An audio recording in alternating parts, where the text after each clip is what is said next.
What if I told you that bedtime in a royal palace wasn't about sleep or love, but about politics, power, and fear behind? The silk curtains of the world's greatest empires, Ottoman, Mughal, and Chinese, there were rules, not just for the day, but for the night, rules that controlled who could touch the emperor, who was watched while they slept, and even how silence was enforced inside royal bedrooms.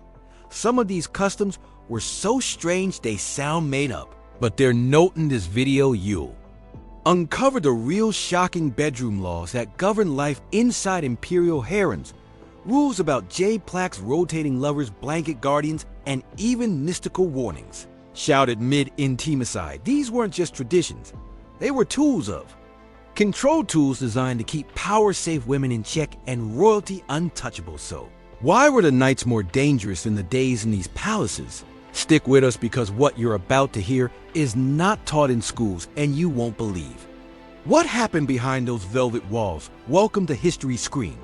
If you love untold tales and forgotten truths, subscribe now and let's dive deep into history's darkest chambers in the grand palaces of the Ottoman Empire, where marble floors stretched beneath golden domes. Not everyone lived like royalty. Even if they were royal, deep within the harem complex, there was a hidden section called the cafes, which means the cage. It wasn't made of iron bars, but it might as well have been. Cafes was where Ottoman princes, sons of the Sultan, were confined, not for crimes, but for blood, because in the world of sultans, too many sons meant too many threats. Here, princes were watched day and night. Even their sleep was not their own. They lived under strict surveillance, often locked away for years, with no access to the outside world. Their rooms were guarded, their visitors were limited, and their futures uncertain. They couldn't marry, they couldn't leave, and most nights they went to bed knowing they were only alive because the Sultan hadn't changed his mind. This strange system was created to stop violent power struggles between brothers. In earlier centuries, succession fights had turned deadly. One prince would kill the others just to take the throne.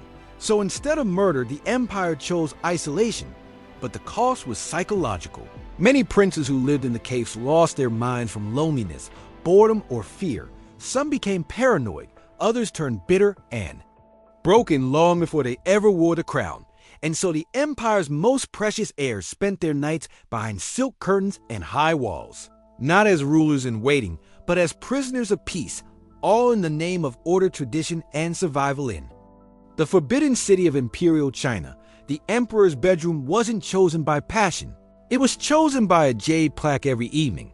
A eunuch presented a wooden tray lined with dozens of smooth jade name tags. Each plaque was engraved with the name of a woman from the harem, consorts, concubines, and attendants. Emperor would sit quietly. With a flick of his fingers, he would turn over a single plaque. That one flip meant everything. Chosen woman's name was then announced. She would be bathed, perfumed, and carried into the emperor's quarters, sometimes literally by eunuchs wrapped in silk. Hidden from view, her entire future could shift in one night. If she pleased the emperor, her rank could rise.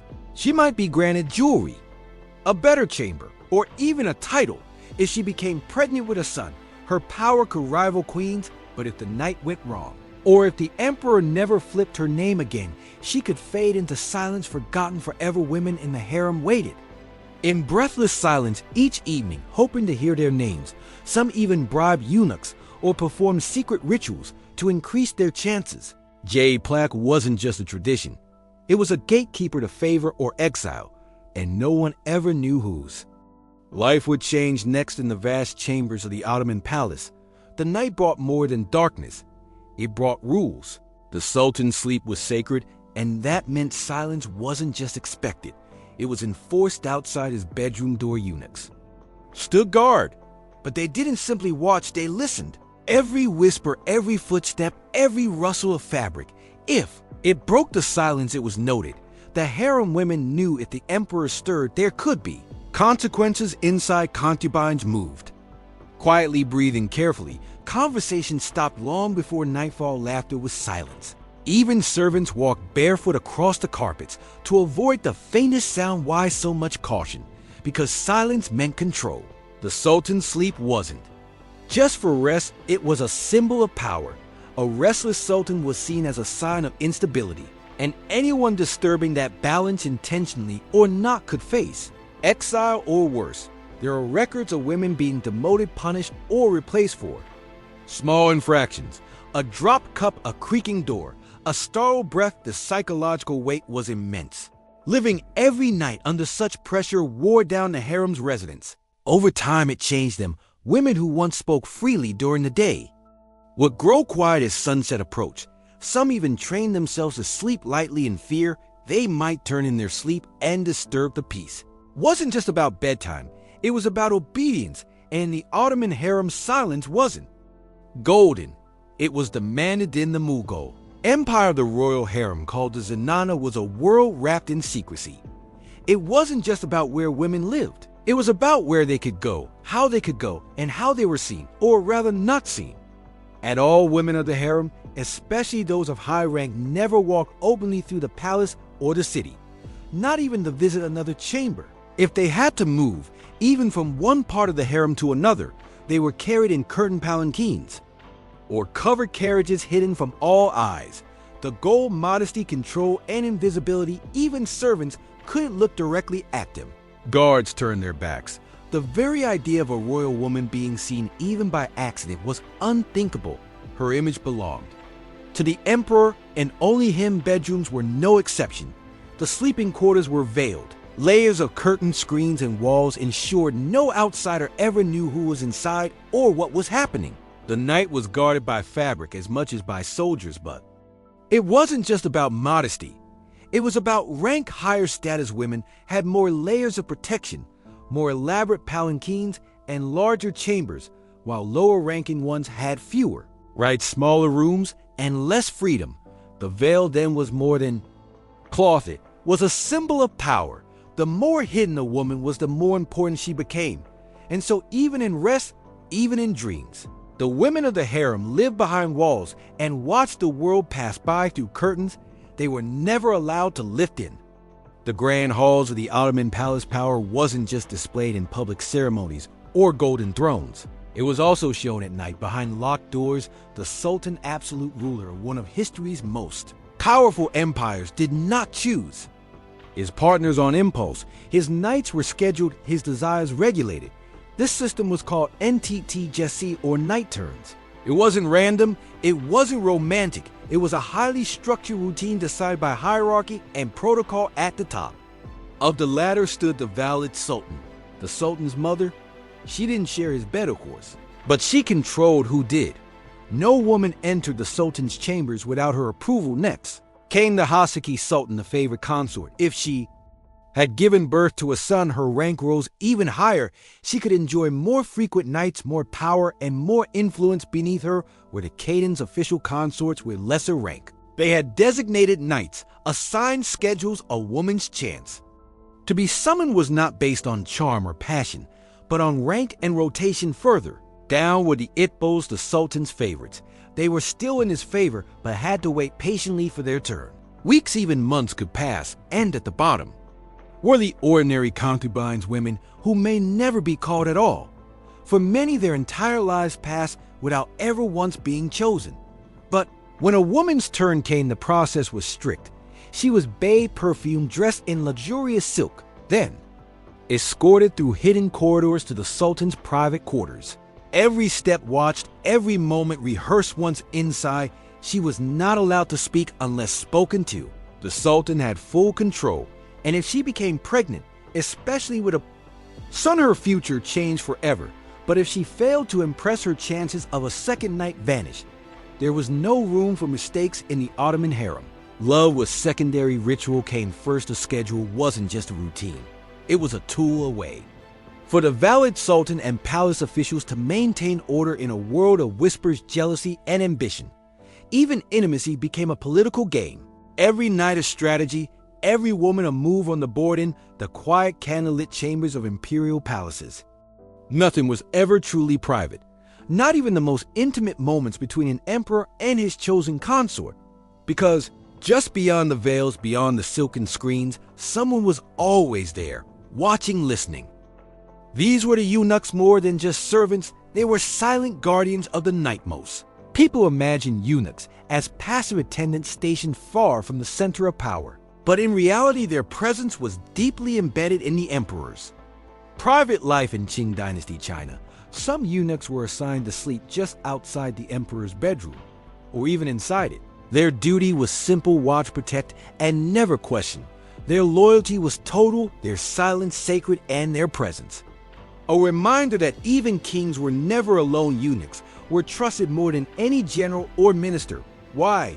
Because they had no lineage, no family, no ambition to create dynasties of their own. That made them perfect, at least in the eyes of emperors, for guarding the crown's deepest secrets. But this trust came with eerie responsibilities. Historical accounts describe eunuchs as blanket guards. During certain nights, they would stand at the edge of the sleeping area, close enough to intervene if something seemed wrong. Sometimes they were required to announce the time, call out movements, or even signal the completion of the emperor's duties. Their role wasn't just to protect the body of the emperor, it was to bear witness to his acts. However personal, it's said that some eunuchs had to record when and with whom the emperor spent the night, especially when imperial offspring were involved. These records would be sent to court historians the next morning, even in moments of affection or ritual intimacy. Bureaucracy never slept. Now imagine the pressure. A consort summoned by the emperor walking through guarded corridors, knowing a eunuch will be outside the chamber listening, remembering, judging nothing, but recording everything. Some emperors trusted their eunuchs so deeply that they allowed them to control who entered the bedchamber at all. These were not just guards. They were gatekeepers to imperial favor. With a single nod or glance, a eunuch could change a woman's fate symbolically. Their presence blurred the line between safety and surveillance. They represented both comfort and control, both protection and paranoia. The idea of sleeping while someone else stood just beyond the curtain, forever alert, forever silent, is hard to imagine today. But in the grand palaces of Beijing or Istanbul, it was the norm. It was part of the strange, rigid dance of power, ritual, and fear that shaped every royal night. And the eunuchs didn't just watch over the emperor, they watched history happen one whispered breath at a time. Not all rules in the harem were written in scrolls or enforced by guards. Some lived in the minds of those inside, passed down through whispers, fears, and old legends. In the Ottoman Imperial Harem, there was a strange ritual that occurred in the most private of moments during intimacy. Just when the moment reached its peak, a eunuch would suddenly shout from behind the curtain, "Preserve the Sultan's body." It wasn't a joke, it was deadly serious. This call served one purpose: to stop the act just for a moment. Not because of any moral code, but because of fear. Many believed that too much pleasure too fast could weaken the Sultan's life force. Others thought that evil spirits might seize that vulnerable moment to harm him. So the shout came startling and sharp, cutting through passion like a blade. The moment would pause, breaths would slow, and then only then would they continue. These warnings weren't just in the Ottoman world. In the Qing dynasty too, some believed the emperor had to conserve energy for the health of the empire. After all, he was seen not just as a man, but as a symbol of heaven's will. If his body weakened, balance might break. Mystical fears like these shaped the nights of kings and concubines. For example, in some Mughal traditions, certain nights were avoided completely, nights when omens, moon phases, or stars warned of danger. Even the simple act of lying beside the emperor could bring death. It was said if done under the wrong sign, women in these harems lived with this tension. They weren't just trying to please a ruler, they were trying to survive ancient rules, unspoken dangers, and invisible forces. Even love, or something like it, came second to superstition. Behind the beautiful chambers, incense and fine silks lay a deep, unshakable fear that something beyond human power was always watching. And that fear, it whispered in the dark, through warnings, through rituals, through eunuchs, guarding both the door and the soul. So now you've seen it. Strangest bedroom rules hidden behind palace walls. We explored how Ottoman princes were caged, their movements restricted, even in sleep. How Chinese emperors used jade plaques to decide which woman could enter their chambers.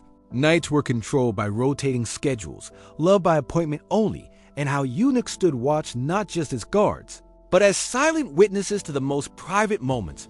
But why did it all matter?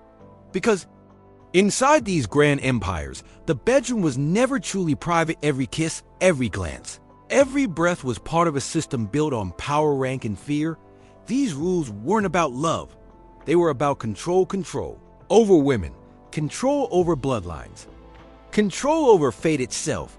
Even at night when the palace lights dimmed and the halls fell silent, the power never slept. It whispered through rituals, superstitions, and strict codes passed down for centuries. The harem wasn't just a place of beauty or desire, it was a machine, a system built to protect an empire by managing what happened behind the curtain.